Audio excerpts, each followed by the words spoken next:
Bonjour à tous, bienvenue donc dans ce premier Carnap, et aujourd'hui je vous demanderai particulièrement d'être bienveillant dans les commentaires car la personne que nous allons recevoir est importante pour moi puisqu'il s'agit de mon oncle. Parle-nous un peu de cette passion que tu as de la miniature, d'où est-ce que ça peut te venir par exemple Papa, quand j'étais jeune, avait une pièce réservée pour faire un réseau de trains. un réseau de... Ah donc ça, oui, le fameux train connu. Voilà. Donc ça, c'est, je crois que les trains, si je dis pas de bêtises, parce que la passion, il y a plusieurs échelles là-dessus, c'est 1,64e, Quatrième. c'est ça. C'est les plus grosses techniquement qu'on puisse avoir. C'est la taille standard. Le train, ça a toujours été, ça reste toujours une passion. Les gens qui ont mon âge ou plus âgés ou moins âgés que moi, quand j'étais jeune, je faisais des maquettes. Ils ont arrêté. Voilà. Mais c'est une passion qui, toi, t'habites depuis donc longtemps? Ah ben oui, parce que j'ai pratiquement, à l'époque, j'ai fait beaucoup de maquettes au 12e de chez Tamiya. Les Formule 1 principalement. Donc, qu'est-ce que ça représente pour toi, l'amour de l'automobile? Je vois que tu as beaucoup de revues auto. Oui. Je sais comment c'était. Tu as une vraie passion de la technique en lecture. Alors, oui. J'ai un défaut, façon de parler, c'est que je suis très Ferrari. Est-ce qu'il y a un modèle en particulier Ferrari qui te... Mais celle qui est là. Ah oui. Oui, mais celle-là, c'est même pas un petit billet qu'il faut là. On parle donc, c'est la 250 GTO. C'est un des plus rares. C'est le plus rare. Et je crois que ça a été la voiture pendant un temps la plus chère du monde. 74 millions de dollars. Ouais, dans la dernière vente. Il y a longtemps, il y a l'année dernière. Voilà, c'était la voiture la plus chère du monde. C'est une voiture connue surtout pour avoir couru. Oui. Les Ferrari de l'époque, elles étaient faites avant tout pour courir. Et ensuite, ils vendaient des voitures parce que ça ils étaient un peu obligés. Ça permettait donc de faire courir les voitures. Oui, tout à fait. Aujourd'hui, tu vis ta passion à travers la maquette. Oui. Moi, je sais de toi que tu roules en électrique. C'est un débat qu'on aura un peu plus tard parce que ça, je sais que ça peut beaucoup intéresser. Mais notamment aujourd'hui, il y a Ferrari aussi qui se dirige vers de l'électrification. Oui. Comment tu vois les choses sur ce sujet? Moi, j'ai pas d'avis pour l'instant parce que j'ai pas vu la voiture, ni en photo ni en quoi que ce soit. Donc j'ai pas vu la photo, je peux pas me permettre. Donc par contre, je présume que si Ferrari fait ça, c'est qu'il a un but. Donc ça va être une voiture qui sera pas de tout abordable pour tout le monde, mais peu importe. Mais s'ils font ça certainement très bien, certainement. Ah oui, la technologie après, et c'est eux qui font eux-mêmes tout, les moteurs, les batteries, et tout, c'est tout, ils font tout eux-mêmes. Donc tu vois, ils font tout eux-mêmes. Donc ça peut être un. Parce qu'ils ont construit un bâtiment exprès pour ça. Ah oui, ok. Bon, on va aller vers la passion pure de la maquette. Donc, tu m'as déjà évoqué donc, que toi, ça te venait plutôt de ton enfance. Oui. Donc, comme tu me disais... Le 43e, surtout le 43e à l'époque. C'était la plus... Donc, les Denki Toys, les Corgi Toys, bref. Tout. Là, il va falloir que tu m'éclaires un peu, parce que pour moi, la miniature, bon, je t'ai vu faire, parce que moi, c'est aussi pour ça que j'ai tenu à faire cette vidéo. Et j'y connais très peu de choses. Il y a plusieurs tailles, du coup. Alors, il y a le 43e, principalement, c'est 43e. Ensuite, il y a eu le 18e. Ensuite, après le 18e, c'est venu très tard le 18e. Il y a eu le 24e. Alors, en termes, la taille de la 499p. Ah oui, c'est là. Ça, c'est le 24e, ça. Ok. Moi, j'ai principalement, des tailles de 18e. Toutes les voitures que tu as là, que j'ai là, pas celle-ci, ni celle-ci, oui, mais ça, c'est en bas, c'est du 18e, ça. Pour les rapports d'échelle, bon, je l'explique rapidement, mais vous prenez 1 cm sur la voiture et vous le divisez par 8. Voilà. Et ça vous donne la taille de votre maquette. Globalement, voilà. Sur le 8e, un 4e, bref, c'est la logique. Exactement. Et donc ça, c'est la maquette, en réalité, pour toi, c'est un passe-temps donc qui remonte, comme tu me disais, tu l'as vécu pendant un temps, tu l'as arrêté pour plein de raisons personnelles, puis tu l'as repris récemment en 2017. Non, j'ai repris en 2017, mais la maquette avion. J'ai repris la maquette avion et c'était un petit peu dérogé parce que j'ai repris la maquette en 2017, mais on a fait un avion mythique. On est parti d'une maquette existante d'un SPAD 7 à l'échelle 1, que l'on a modifié pour le faire strictement d'origine. D'accord. Alors, tu dis on, parce que toi, tu es dans un club à Bordeaux, donc à la base. Ah oui. Base militaire, donc c'est pour ça. Quand tu dis on, voilà, quand tu nous dis on, c'est un groupe. Vous avez pris des échelles, et là, vous êtes vraiment parti de rien. De rien, oui. C'est là, parce que moi, je connais les maquettes. Personnellement, aujourd'hui, je suis un grand fan de Lego. C'est à mon échelle. Oui. Voilà, échelle. C'est la maquette D'accord, oui. C'est mon format de maquette. Mais vous, vraiment, c'est ce qui est passionnant, je pense, pour les personnes qui sont maquettistes, c'est de partir de rien. Et je vois, bon, tu as plusieurs typologies de maquettes. Ici, on voit bien notamment ce magnifique, le Bismarck. un bateau, et en plus, tu m'avais montré à tous les canons qui tournent, électroniques branchés. Ça, c'est ta maquette, pour moi, la plus avancée que j'ai jamais vue. Oui, c'est ça, oui. Parce qu'en général, quand je fais des maquettes, j'évite, à tort ou à raison, mettre tout électrique dedans. Je coupe tout, je mets rien. Ouais, après, voilà, c'est... Parce que je trouve ça, enfin, c'est mon avis, ça n'engage que moi, mais ça fait les piles, tu oublies de les sortir, ça fait des montages, et puis après, t'as les fils qui sont... Moi, je coupe tout. Ouais, je comprends. Et je laisse la voiture telle qu'elle doit être en réalité, voilà, comme là, la 250 GTO, ou même la Jaguar, j'ai tout coupé. Et toi, qu'est-ce que tu retrouves dans cette... En fait, quand tu te lances dans une maquette, le première étape à faire, parce que je sais que tu commandes notamment toutes les maquettes qu'on a toujours vues, avec des pubs, par exemple, comme ce style-là, là. Le fascicule et les premières pièces, 50 centimes seulement, chez votre marchand de journaux, Altaïa. À 2 euros la première pièce. Donc, globalement, c'est ça que tu achètes aujourd'hui. Oui, ça coûte le prix d'un paquet de cigarettes, ça. Oui, en vrai, ça dépend. Par semaine. Ah, en plus, ouais. Oui, donc à choisir, tu dirais qu'il vaut mieux être accro à la maquette qu'à la cigarette. Oui, ça va. Ça ferait un très bon slogan, ceci dit. Regarde comme moi. Alors, si on veut parler de prix, une maquette comme ça, la Ford GT40, si je devais la vendre, c'est 2500 €. Wow. Minimum. Hors temps que tu as passé à la fabriquer. Hors temps de passer. Wow. La Porsche 917, pareil. Une maquette comme ça, je l'ai achetée donc one shot, la maquette complète, dans une énorme boîte. Et ça coûtait 1300 €. Ok. Ah oui, donc oui, parce qu'il y a deux possibilités. On parlait des magazines type Altaïa. Voilà. Mais tu peux aussi... Parce que la 250 GTO ou la Jaguar, c'est des maquettes qui n'existent plus. Ah, ok. Qui ressortiront plus tard en maquette complète. D'accord. Oui, une fois qu'elle était... Enfin, là, on parle d'argent, parce que de suite, l'argent, c'est à la base de tout. Oui, mais oui. En soi, ça dépend de tout. C'est une activité qui te passionne, qui te plaît. Alors, je fume pas. Voilà, je bois pas. Et puis même, je vais pas au restaurant. Si tu faisais ça, on s'en fiche. C'est quand tu as quelque chose qui t'anime, qui te plaît. Voilà. À un moment donné, le prix n'a plus son importance. Non. Ça aura un coût, parce que comme tout a un coût. Alors, si quelqu'un veut commencer pour ce genre de choses, je conseillerais quelque chose de très important. De prendre un modèle qui intéresse quand ça sort, s'il y a un modèle qui sort qui l'intéresse. D'accord. C'est de pas prendre un abonnement comme je fais, moi, parce que je connais, donc je prends. C'est prendre le numéro chez le buraliste, le premier numéro chez le buraliste, et de voir comment ça se passe. Parce qu'il faut d'abord s'entraîner à faire, voir si on a tout ce qu'il faut, voir si on a la place. Ça, c'est important, parce que tu sais, on parle de tout à l'heure, il n'y avait pas grand-chose, mais là, il faut un peu de place, parce que je le montrerai en image, là, je l'incrusterai, mais on a plein de matériel quand même, on a de la place, des petits... Là, ça fait quand même 1m40, là, le Bismarck fait 1m40. Oui, bah, typiquement. Voilà. Et je sais que je pouvais le mettre là, parce que j'avais la place de le mettre. Une 330 T4, ça fait 60 cm de long. Comme la Jaguar, comme la Ferrari, comme la Mercedes. Voilà. Donc, il faut pouvoir la faire parce que il est hors de question de commencer quelque chose et de ranger en fin de journée. Ah oui, ça c'est important. Moi, j'ai de la chance, oui, voilà. J'ai de la chance de pouvoir laisser mon bordel comme je veux. Oui, tout à fait, parce que c'est sûr, c'est pas comme certains, typiquement, je prenais l'exemple des Lego. Une maquette Lego, ça va nous prendre au plus, c'est rare que ça prenne 10 ans. En tout cas, à mon échelle. Il y en a des maquettes Lego qui sont énormes. Oui.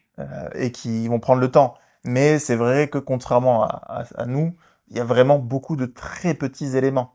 Ok, et donc quelqu'un qui commençait, tu lui conseilles donc d'acheter le premier numéro chez le buraliste, voilà, pour voir la place que ça va prendre. Alors, voir si ça lui plaît. Oui, bien sûr. Faire le premier montage, mais il faut être patient. Parce que un numéro par semaine, il faut faire comme je fais, d'attendre d'avoir 5, 6, 7, 8, 9, 10 ou 20 numéros avant de commencer. D'accord. Comme ça, tu as la taille de la voiture, tu vois ce que c'est. L'avantage, c'est que tout est mis en photographie, donc tu vois la taille que ça prend. D'accord. Et puis après, parce que j'en connais beaucoup qui ont commencé, quand vous commencez, mais au bout de 2 mois ou 3 mois, ils vont arrêter parce que, putain, c'est chiant, machin. Non. Quand on commence quelque chose, on va jusqu'au bout. Je suis vraiment venu aussi te voir pour ça, parce que je trouve que la maquette, dans un monde où aujourd'hui on est très réseau, très vite consommable, c'est totalement l'opposé. Ah oui, totalement l'opposé, oui. Tu m'avais parlé, moi c'est surtout pour ça que j'ai voulu faire cette vidéo, d'un jeune de 10 ans, oui, qui maintenant vient avec vous au club, là où vous êtes, le samedi. Qui s'est lancé à la maquette, oui. très tout jeune, et je trouvais ça cool, parce que comme je disais, c'est un enfant qui est jeune aujourd'hui, on sait c'est pas de leur fait, malheureusement, c'est qu'ils sont tout le temps abreuvés constamment d'informations, oui. Et là d'avoir, entre guillemets, un anti-système, c'est presque aujourd'hui c'est anti-système de prendre le temps de faire la maquette, et d'être entouré d'anciens qui connaissent. Surtout aussi, qui est très important, c'est un jeune qui écoute. Oui. Les conseils qu'on lui donne. C'est vrai, mais après, parce qu'il aime. Donc un petit jeune qui a 10 ans, oui, 10 ans, oui, qui va à l'école encore, donc puis il vient pas tout le temps, il peut venir que le samedi, hors vacances. Évidemment. Voilà. Quand il y a les vacances, il peut pas venir parce qu'il y a autre chose à faire. Hein. C'est compréhensible. Et je trouve ça top de me dire que voilà, on a toujours un peu peur moi en vieillissant, je commence à devenir un peu le vieux con de l'histoire, mais de me dire que tout va trop vite, Oui. et Moi, je prends que le temps. tout est consommable, Oui. et qu'aujourd'hui, il aura une passion pour la maquette, et demain, il aura une autre passion parce qu'il a trouvé autre chose. Là, il est ici astreint, Ah, ici, astreint, oui. et je trouve ça vraiment cool. Et moi, j'avais commencé sur des maquettes à peindre, et c'est vrai que le problème, c'est que quand t'as pas le sens, la minutie de la peinture de maquette, Oui. c'est vite frustrant. Parce que ça bave, et ta maquette, t'as l'impression que tu l'as foirée. Alors, l'avantage des maquettes que tu as ici, c'est que c'est de l'acier peint. Oui. Et, Enfin, du Zamac plutôt. Du Zamac, pardon, oui. Mais c'est peint, c'est dedans, et du coup, quand tu montes, t'as quasiment fini. Une fois que tu as fini la voiture, il n'y a plus rien à faire, quoi. Non, il n'y a plus rien à faire, oui. Ça, c'est cool. Après, comme je dis, il y a plusieurs niveaux de maquettistes. Il y a ceux qui aiment partir de rien, comme vous l'avez fait avec l'avion. Oui, voilà. Après, à développer. Parce que du coup, quand vous partez d'une maquette qui n'a rien, vous devez tout modéliser à la main, avec Alors, usiner dans du bois. Alors, on est parti d'une maquette existante, donc à l'échelle 1, avec en grande partie faite, mais il a fallu la démonter entièrement parce qu'il a fallu reprendre tout le fuselage, reprendre toutes les ailes hautes et les ailes basses, reprendre tout l'empennage, reprendre le train d'atterrissage, parce qu'il était fait de briques et de broc, mais la personne qui a décidé de faire cette maquette, à l'échelle 1, c'est un maquettiste qui est principalement axé sur la guerre 14-18. D'accord, oui, c'est très précis. Ah, très précis, oui, il fait que ça. Il fait que ça. Au 72e, donc une très petite échelle. Ok. Un avion au 72e, un SPAD, c'est grand comme ça. Ah oui. Voilà. Un Albatros, c'est grand comme ça. Et il détaille tout. En plus, quand il fait des maquettes, lui, il attend d'avoir toute la documentation avant de commencer la maquette, parce qu'il part de maquettes existantes, qu'il modifie. Ok, donc lui, il va même... Parce que ouais, j'ai regardé, il y en a même qui partent de rien et qui tracent, ils ont de l'acrylique. Alors aujourd'hui, on a l'avènement qui est quand même fou. Moi, j'en parle parce que c'est là-dessus que j'ai commencé aussi une partie, c'est de l'impression 3D, qui doit être utilisé, je pense, par certains. Exactement. Qui doit être un sacré ajout pour les gens, le monde de la maquette. Oui, tout à fait, exactement. Là, et en plus, c'est pas des coûts, on pourrait imaginer que c'est des coûts, non, c'est des coûts qui sont très raisonnables. Mais l'impression 3D, moi, j'ai commencé, et on s'était pas encore à ce mode-là. Maintenant, tout le monde, avoir une imprimante 3D chez soi, c'est presque normal.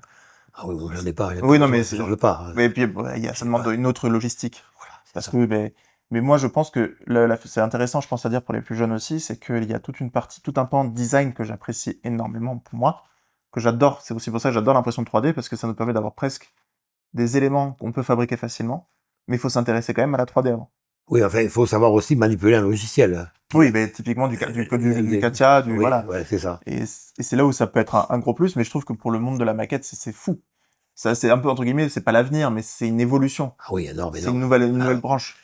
Ce qui risque d'arriver, je ne dis pas maintenant, mais d'ici une dizaine d'années, je pense d'ici une dizaine d'années, je serai peut-être pas là, je sais pas, mais les maquettes en plastique n'existeront plus.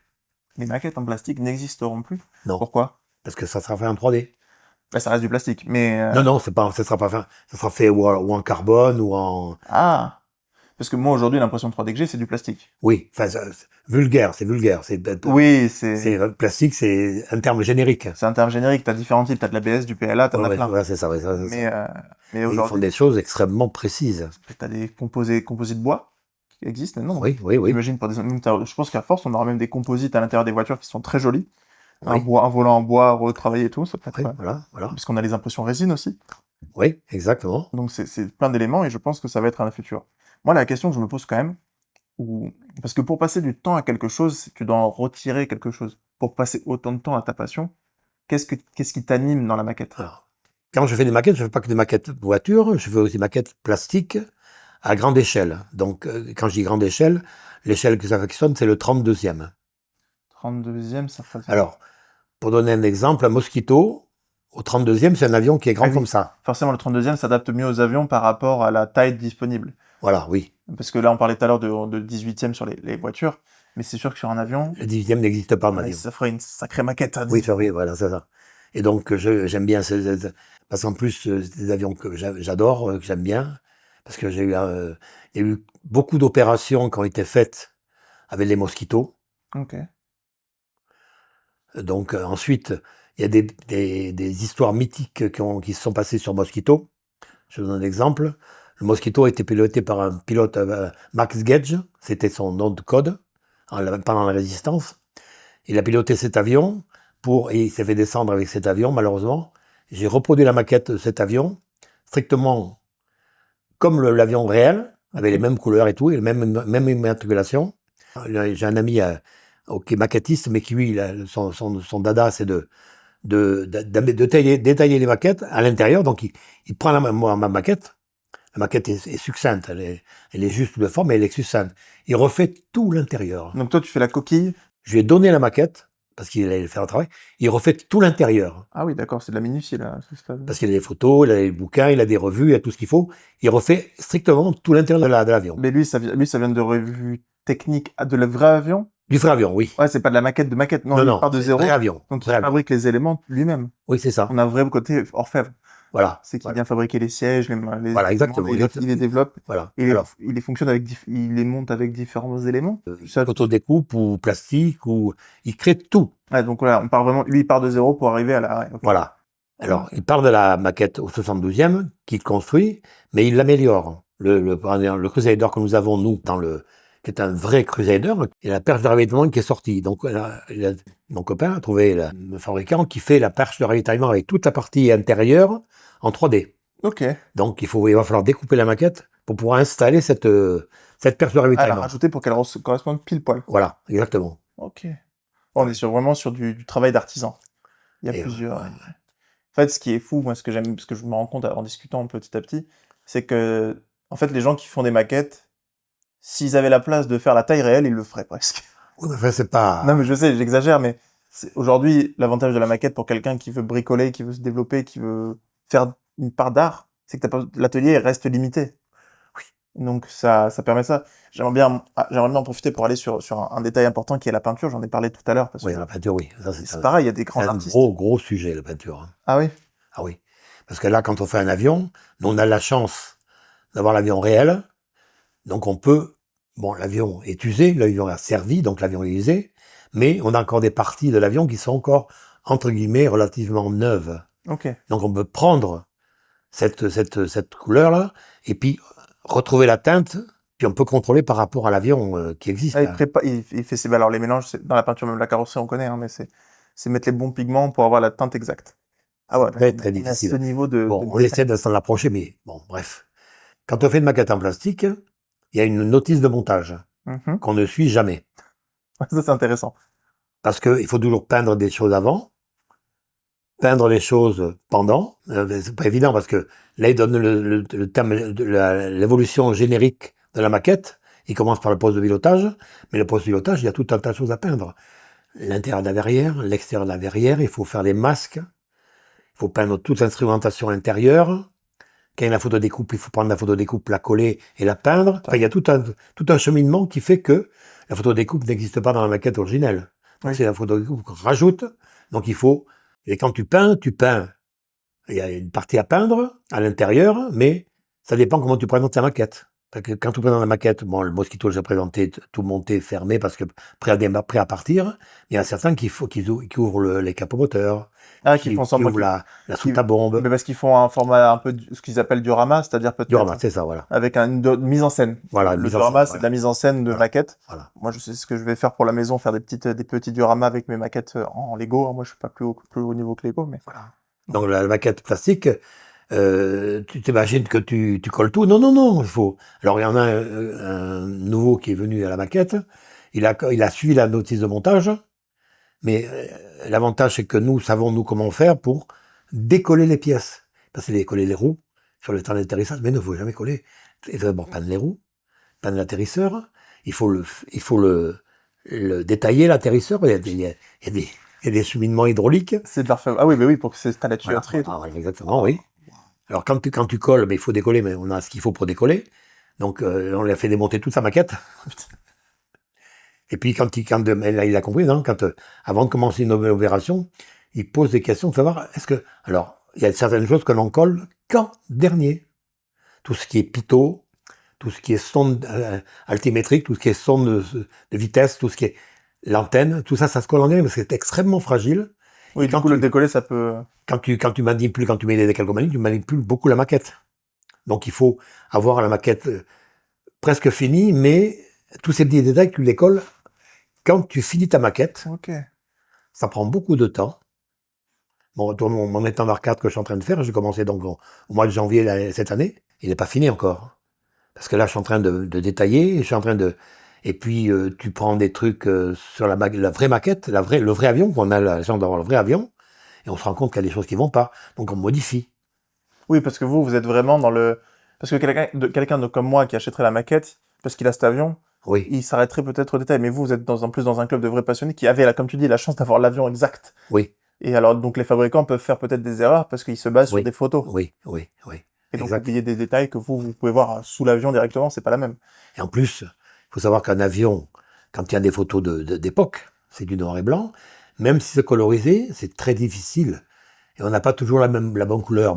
Donc, il y a des gens qui sont à la maquette, c'est des gens qui lisent beaucoup de revues techniques, qui parlent de choses qu'ils connaissent.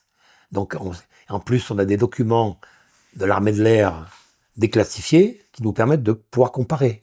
Ah oui, en plus, oui, parce que forcément, c'est sur de l'avion de militaire, donc c'est Voilà. encore différent. On peut donc faire la maquette le mieux qu'il soit. Mais après, il faut peindre. Donc, parfois, tu te loupes. Tu recommences. Enfin, la maquette, c'est pas figé. Hein, c'est pas du tout quelque chose qui est figé. J'avais certaines choses que je ne savais pas faire, que j'ai appris à faire. Là, je fais tout seul. Mais je fais à ma manière. Je pense que c'est important. Tu as quel âge? 75 ans. Et tu écoutes encore les conseils. Oui, ah oui. Non, mais Alors, je fais ce que je veux après, mais j'écoute quand même au départ. Mais oui, mais parce que non, mais comme quoi, ce qui est important de dire, parce que souvent, il y a toujours ce gap générationnel, mais c'est important de se dire qu'on ne sait pas tout. Peu importe notre âge, on a toujours à apprendre. Ah, bien sûr, oui. Donc c'est pour ça, et je trouve ça d'autant plus passionnant quand je repense au gamin de 10 ans qui a commencé, Oui. qui est dans la bonne mentalité dès le début, puisqu'il écoute les gens qui savent. Donc ça, c'est important. Ah ouais, tout à fait, tout à fait. La maquette, c'est un domaine extrêmement large.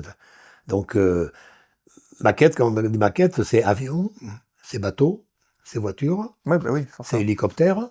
On a la chance d'avoir au CEA, donc des personnes qui a restauré un Dewoitine 520. Voilà, pour le coup, ça me parlait chinois, parce que j'avoue, je connais pas tant les avions, des mais je vous mettrai évidemment des images pour quand. C'est un avion qui devait sortir dans les années 39 pour concurrencer la chasse allemande. Ok. Mais c'est un avion qu'il a restauré. Malheureusement, cet avion, on lui a pris pour mettre au Bourget. Ah, il a restauré le vrai avion. Le vrai avion, oui, le vrai avion. Ah oui, donc là, oui, ok. Et après, il a fait la maquette, il en fait la maquette. Alors, il fait la vraie maquette, il refait l'avion donc, en commençant par le poste de pilotage à l'échelle 1. Mais du coup, à cette échelle-là, c'est plus de la maquette. On est presque sur de l'art. Oui. Mais l'échelle 1, il fait que le cockpit, tu disais? Pour l'instant, il fait que le cockpit, oui. Du coup, le vrai retour que t'en as, toi, c'est le plaisir d'avoir ces avions qui t'ont touché. Toi, tu aimes les voir, c'est presque un mini-musée à ton échelle. Oui. Si je dois dire. C'est ça que tu retires de la maquette. Entre autres, oui. Et plus. plus la partie, parce que forcément, je pense que c'est le chemin. Enfin, le montage qui est passionnant aussi. Quand je faisais des maquettes quand j'avais 10 ans, des maquettes Tamiya et des maquettes Tamiya qu'on fait maintenant, ça n'a strictement rien à voir hein, au niveau qualité. Se dire c'était mieux avant ou mieux... Non, pas mieux avant. Pas du tout, du tout. Mieux maintenant. Ah oui, mais on a aussi des machines aujourd'hui qui sont bien plus précises. Oui. Bon, à quand la 250 GTO à l'échelle 1, du coup? Oui, non, c'est inaccessible. Ça n'existe plus. Ah bah non, Il y en a plus, ceux qui les ont, ils sont au fond c'est du placement financier, c'est plus une voiture. Sur ce, on va mettre fin à ce premier épisode du Carnap donc avec Jacques. Merci d'être répondu présent. J'espère que le montage en tout cas te plaira. J'espère que ce petit format complètement libre. Le but du jeu, c'est que je voulais faire quelque chose où vous êtes plus libre, comme si vous veniez avec nous autour d'une discussion. Aujourd'hui, le thème donc c'était la maquette, parce que je voulais remettre cette passion au goût du jour, en espérant que ça vous a plu. Je vous dis donc à la prochaine. N'hésitez pas à vous abonner, liker. Dites-moi en commentaire des sujets qui pourraient vous plaire, peut-être des gens que je pourrais rencontrer dans différents domaines. C'était Mario pour le hangar. Je vous dis à la prochaine. Ciao.